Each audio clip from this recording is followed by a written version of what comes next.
महाभारत, भारत का गौरवशाली इतिहास, अध्याय 193। दुर्योधन के पूछने पर भीष्म आदि के द्वारा अपनी अपनी शक्ति का वर्णन।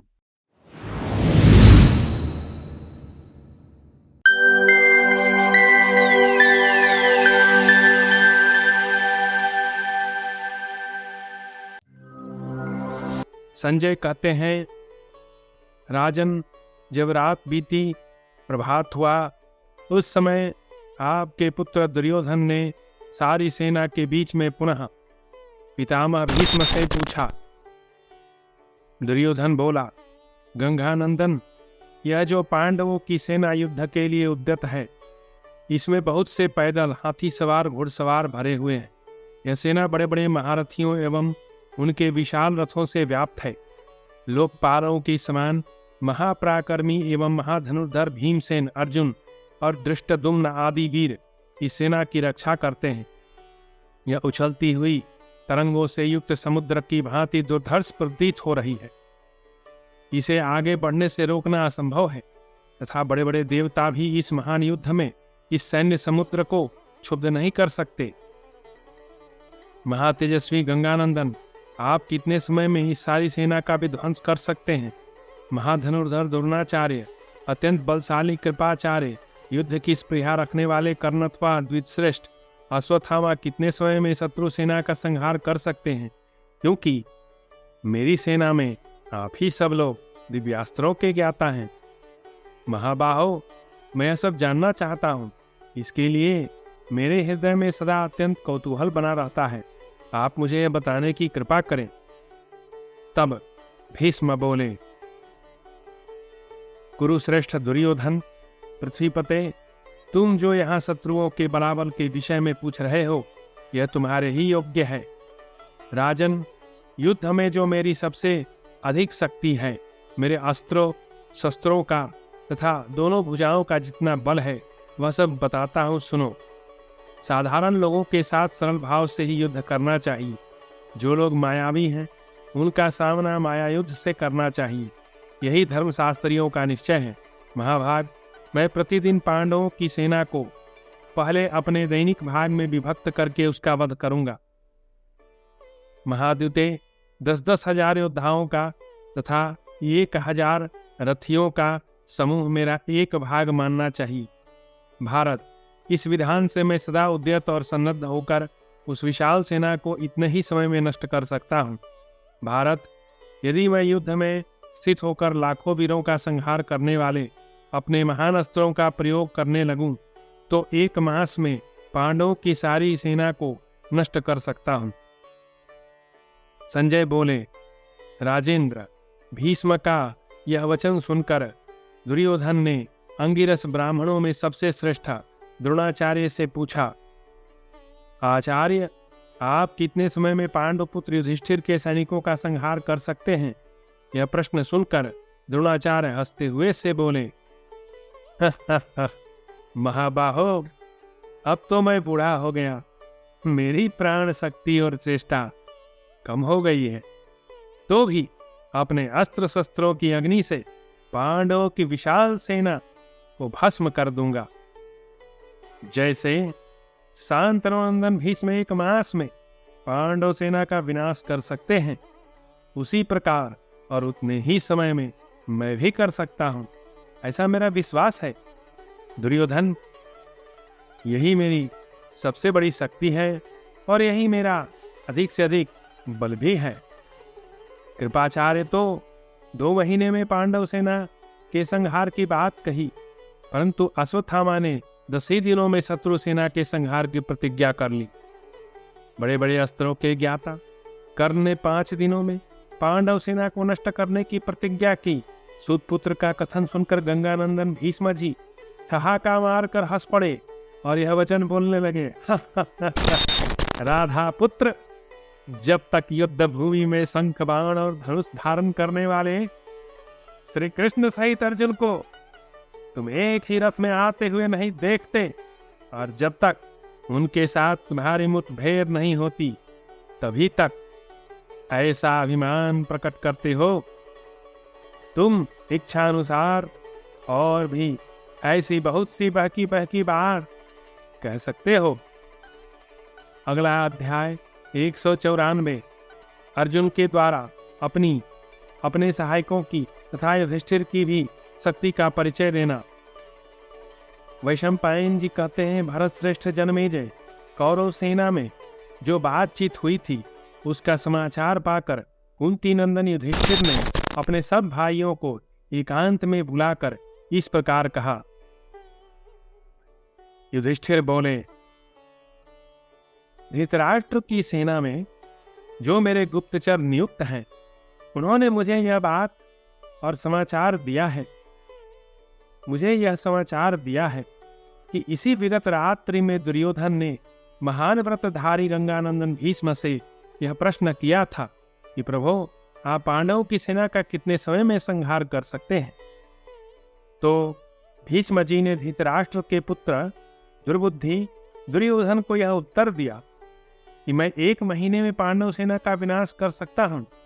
द्रोणाचार्य ने भी उतने ही समय में वैसा करने की प्रतिज्ञा दी।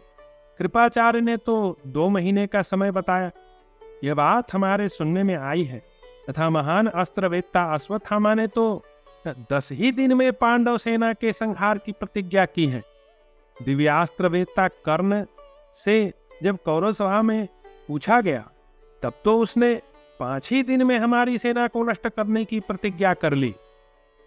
अतः अर्जुन मेरे भाई, मैं भी तुम्हारी बात सुनना चाहता हूं। फाल्गुन, तुम कितने समय में शत्रु को नष्ट कर सकते हो? राजा युधिष्ठिर के इस प्रकार पूछने पर निद्रा विजयी अर्जुन ने भगवान श्री कृष्ण की ओर देखकर यह बात कही। अर्जुन बोले, महाराज, निसंदेह ये सभी महामना योद्धा अस्त्र विद्या के विद्वान तथा विचित्र प्रकार से युद्ध करने वाले हैं। अतः उतने दिनों में शत्रु सेना को मार सकते हैं, इसमें संशय नहीं है। परंतु इससे आपके मन में संताप नहीं होना चाहिए।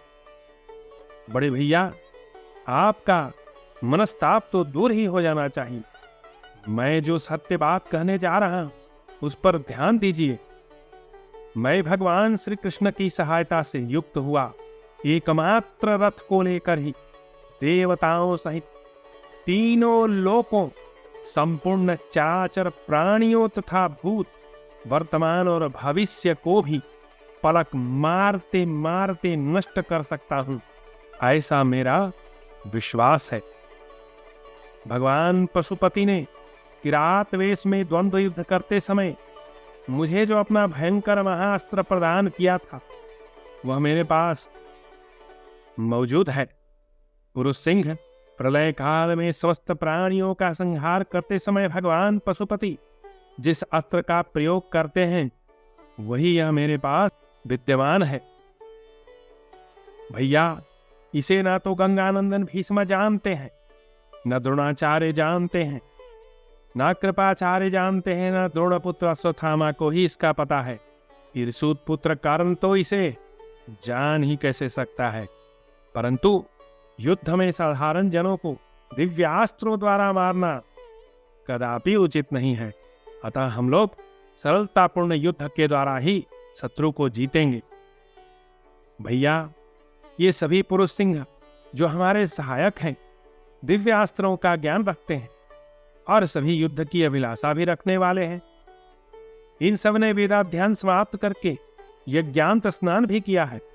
ये सभी कभी न परास्त होने वाले वीर पांडुनंदन, ये लोग समर भूमि में देवताओं की सेना को भी नष्ट कर सकते हैं। शिखंडी, सात्यकी, द्रुपद कुमार, धृष्टद्युम्न, भीमसेन, दोनों भाई, नकुल, सहदेव, युधामन्यु, उत्तमौजा तथा राजा विराट और द्रुपद भी युद्ध में भीष्म और द्रोणाचार्य की समानता करने वाले। महाबाहो, शंख, महाबली घटोत्कच, महान बल और पराक्रम से संपन्न घटोत्कच पुत्र, अंजन पर्वा तथा संग्राम कुशल, महाबाहो सात्यकी, ये सभी आपके सहायक हैं।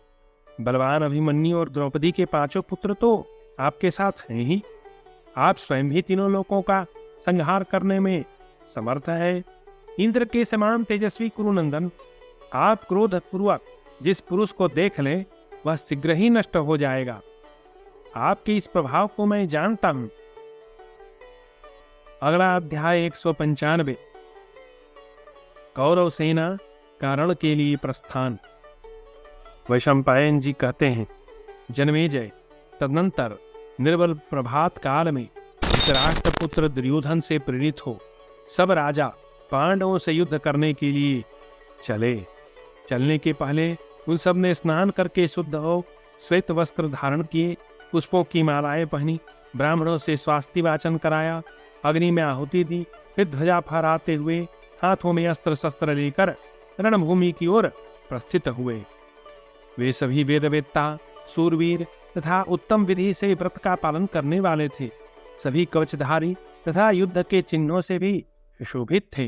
वे महाबली वीर युद्ध में पराक्रम दिखाकर उत्तम लोकों पर विजय पाना चाहते थे। उन सब का चित्त एकाग्र था और वे सभी एक दूसरे पर विश्वास करते थे।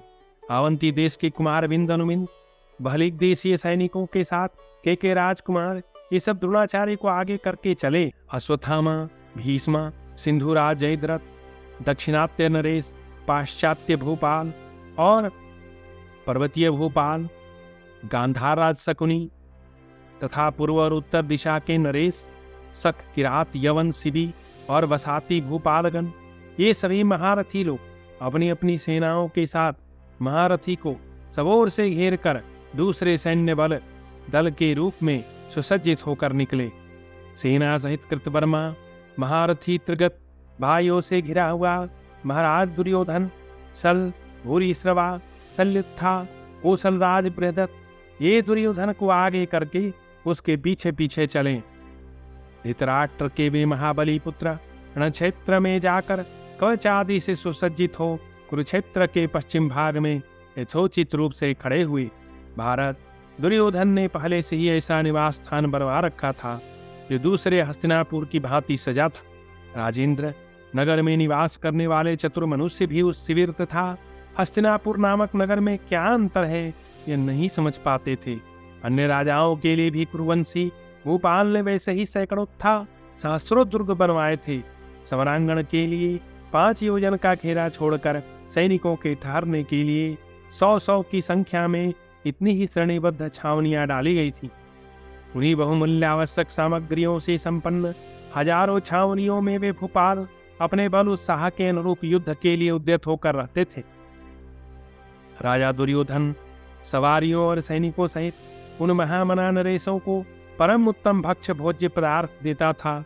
हाथियों, अश्वों, पैदल मनुष्यों, शिल्पी जीवियों तथा अनुगामियों तथा सूतमागध और बंदीजनों को भी राजा की ओर से भोजन प्राप्त होता था।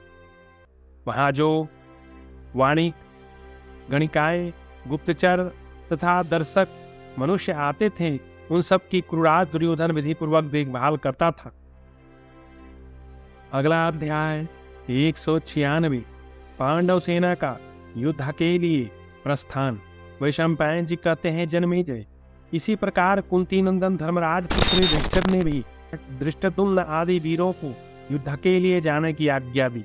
चेदी, काशी और कुरुष देश के अधिनायक दृढ़ पराक्रमी शत्रुनाशक सेनापति दृष्टकेतु को भी प्रस्थान करने का आदेश दिया। विराट, द्रुपद, सात्यकी, शिखंडी, महाधनुर्धर, पांचाल वीर युधामन्यु और उत्तम औजा को भी राजा का आदेश प्राप्त हुआ।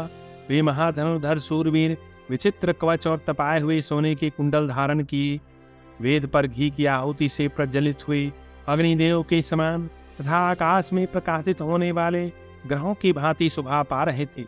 तदनंतर योग्यता अनुसार संपूर्ण सेना का समादर करके नरश्रेष्ठ राजा युधिष्ठिर ने उन सैनिकों को प्रस्थान करने की आज्ञा दी और सेना तथा सवारियों सहित उन महामना नरेशों को उत्तमोत्तम खाने पीने की वस्तुओं देने की आज्ञा दी। उनके साथ जो हाथी, घोड़े, मनुष्य और शिल्पजीवी पुरुष थे उन सब के लिए भोजन प्रस्तुत करने का आदेश दिया।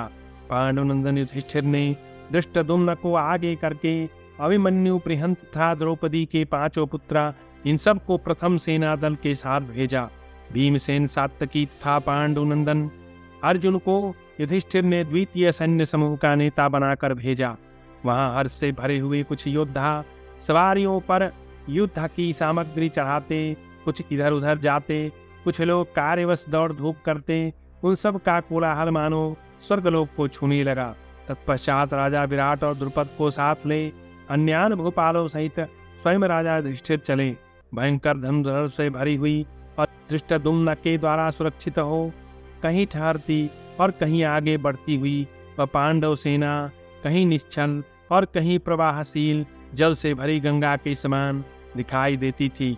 थोड़ी दूर जाकर बुद्धिमान राजा युधिष्ठिर ने धृतराष्ट्र के पुत्रों के बौद्धिक निश्चय में भ्रम उत्पन्न करने के लिए अपनी सेना का दोबारा संगठन किया। पांडुपुत्र युधिष्ठिर ने द्रौपदी के महाधनुर्धर पुत्र अभिमन्यु, नकुल, सहदेव, समस्त प्रवर्धक वीर, 10,000 घोड़सवार, 2,000 हाथी सवार, 10,000 पैदल तथा 500 रथी, इनके प्रथम दुर्धर्ष दल को भीमसेन की अध्यक्षता में दे दिया। बीच के दल में राजा ने विराट, जयसेन तथा पांचाल देशीय महारथी युधामन्यु और उत्तम औजा को रखा। हाथों में गदा धनुष धारण किए ये दोनों वीर युधामन्यु, उत्तम औजा बड़े पराक्रमी और मनस्वी थे। उस समय इन सब के मध्य भाग में भगवान श्री कृष्ण और अर्जुन सेना के पीछे पीछे जा रहे थे। उस समय जो योद्धा पहले कभी युद्ध कर चुके थे वे आवेश से भरे हुए थे। उनमें 20,000 घोड़े ऐसे थे जिनकी पीठ पर शौर्य संपन्न वीर बैठे थे। इन घुड़सवारों के साथ 5,000 गजारोही तथा बहुत से रथी भी थे। धनुष, बाण, खड्ग और गदा धारण करने वाले जो पैदल सैनिक थे वे सहस्रों की संख्या में सेना के आगे और पीछे चलते थे। जिस सैन्य समुद्र में स्वयं राजा युधिष्ठिर थे उसमें बहुत से भूमिपाल उन्हें चारों ओर से घेर कर चलते थे। भारत उसमें 1,000 हाथी सवार, 10,000 घोड़सवार, 1,000 रथी, कई सहस्त्र पैदल सैनिक थे। नृपश्रेष्ठ अपनी विशाल सेना के साथ चेकितान तथा चेदीराज धृष्टकेतु भी उन्हीं के साथ जा रहे थे। वृष्णि वंश के प्रमुख महारथी महान धनुर्धर बलवान सात्यकी 1,00,000 रथियों से घिरकर गर्जना करते हुए आगे बढ़ रहे थे। छत्रदेव और ब्रह्मदेव ये दोनों पुरुष रत्न रथ पर बैठकर सेना के पिछले भाग की रक्षा करते हुए पीछे पीछे जा रहे थे। इनके सिवा और भी बहुत से छकड़े, दुकानें, वेशभूषा के सामान, सवारियां, सामान ढोने की गाड़ी, 1 सहस्त्र हाथी, अनेक आयुध, घोड़े, अन्य छोटी मोटी वस्तुएं, स्त्रियां, कृष और दुर्बल मनुष्य, कोष संग्रह और उनके ढोने वाले लोग तथा कोष्ठागार आदि सब कुछ संग्रह करके राजा युधिष्ठिर धीरे धीरे गत सेना के साथ यात्रा कर रहे थे। उनके पीछे सुचिदत्त के पुत्र रणदुर्मद, सत्यधृति, श्रेणीमान, वसुदान तथा काशीराज की समर्थशाली पुत्र जा रहे थे। उन सब का अनुगमन करने वाले 20,000 रथी, घुंघरुओं से सुशोभित 10 करोड़ घोड़े, ईर्षादंड के समान दांत वाले, प्रहार कुशल, अच्छी जातियों में उत्पन्न, मद्रस्रावी और मेघों की घटा के समान चलने वाले 20,000 हाथी थे। भारत इनके सिवा युद्ध में महात्मा युधिष्ठिर के पास निजी तौर पर 70,000 हाथी थे जो जल बरसाने वाले बादलों की भांति अपने गंड स्थल से मद की धारा बहाते थे। वे सब के सब जंगम पर्वतों की भांति राजा युधिष्ठिर का अनुसरण करते थे। इस प्रकार बुद्धिमान कुंती पुत्र के पास भयंकर एवं विशाल सेना थी जिसका आश्रय लेकर वे धृतराष्ट्र पुत्र दुर्योधन से लोहा ले रहे थे। इन सब के अतिरिक्त पीछे पीछे लाखों पैदल मनुष्य तथा उनकी सहस्रों सेनाएं गर्जना करती हुई आगे बढ़ रही थी। उस समय उस रणक्षेत्र में लाखों मनुष्य हर्ष और उत्साह से भरकर हजारों भेरियों तथा शंखों की ध्वनि कर रहे थे। इस प्रकार श्री महाभारत उद्योग पर्व के अंतर्गत अम्बोपाख्यान पर्व में पांडव सेना निर्णायक विषयक 196वां अध्याय पूरा हुआ और यहीं अम्बोपाख्यान पर्व की समाप्ति हुई। अब हम एक नए पर्व में प्रवेश करने वाले हैं और वह पर्व बड़ा ही गौरवशाली और प्रभावशाली है क्योंकि इसके नेता भीष्म जी हैं। तो अगला श्री महाभारत का जो पर्व है वह भीष्म पर्व के नाम से प्रसिद्ध है। अब हम लोग भीष्म पर्व में प्रवेश करेंगे और उसकी कथा को सुनेंगे।